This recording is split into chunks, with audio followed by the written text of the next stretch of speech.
APBN itu walaupun dia dalam bentuk undang-undang dan ditetapkan setahun sebelum tahun anggaran dimulai, kita juga melihat bahwa instrumen ini harus bekerja kadang-kadang sangat ekstra keras karena situasi berkembang, berubah pada saat APBN berjalan. Temanya tetap sama, kerja keras, melindungi masyarakat yang terus-menerus memang suasana ekonomi dan geopolitik juga terus bergerak dinamis dan menjaga ekonomi kita tetap stabil.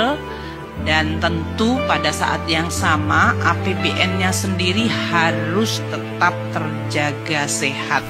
Kita ingat di kuartal 1 adalah kuartal yang sangat berat karena El Nino sudah memasuki pada bulan ketiga atau keempat. Suasana yang sangat menekan itu kemudian meminta agar pemerintah dan dalam hal ini APBN hadir, maka dilakukan berbagai langkah ekstra. Kita juga semua ingat di kuartal 1 adalah kuartal diselenggarakannya pemilu dan pada kuartal 1 kita juga membayarkan tunjangan hari raya untuk ASN dengan nilai 100% dari tukinnya.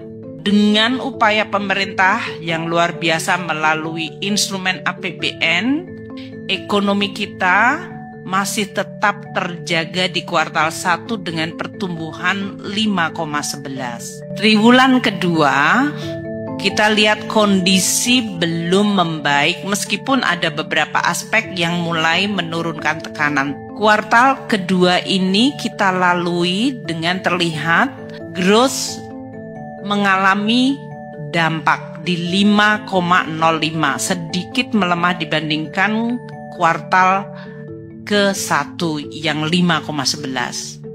Kita lihat konsumsi rumah tangga tetap terjaga tapi masih tumbuh di bawah 5%, yaitu 4,93. Di kuartal ketiga, eskalasi dari geopolitik terus berlangsung di Timur Tengah. Dan kondisi ekonomi di Tiongkok terus mengalami perlemahan sementara respons polisinya belum diumumkan.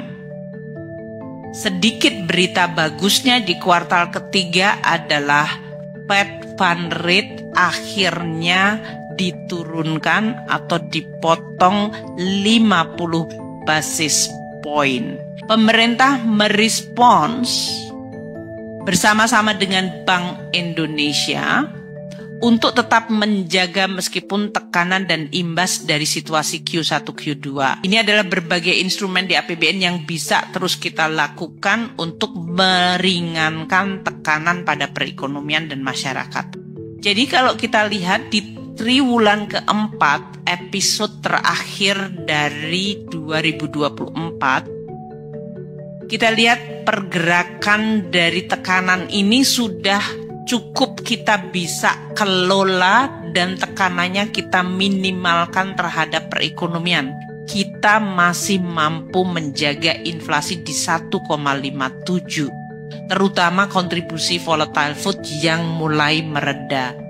Berbagai anggaran pemerintah dilaksanakan di APBN, termasuk di kuartal keempat adalah transisi dari pemerintahan hasil pemilihan umum.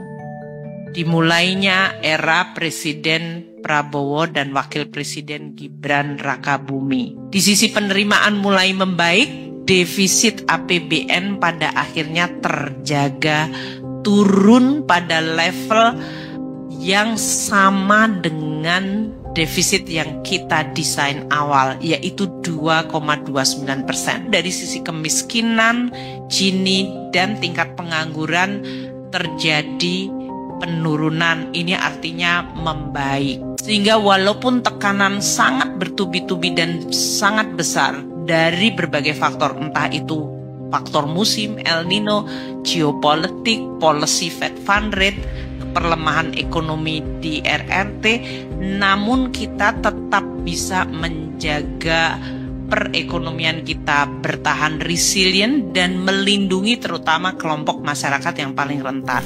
Penerimaan kita dalam hal ini kembali mengalami pemulihan sesudah tertekan sangat besar atau hebat pada semester 1. Dari sisi belanja tumbuh sehat di 7,3%, bahkan kementerian lembaga tumbuhnya double digit di 11%. Ini karena di tahun 2024 kita merespons banyak sekali shock dengan melakukan additional spending, tambahan belanja, baik dalam bentuk bantuan pangan karena mitigasi El Nino, stabilitas dari harga beras, bantuan sosial yang diberikan dan subsidi pupuk yang ditingkatkan, serta berbagai subsidi yang dinikmati kelompok kelas menengah seperti kredit usaha rakyat, subsidi BBM, listrik, LPG 3 kilo, yang semuanya mampu untuk mengurangi shock dan tekanan yang besar yang berasal dari berbagai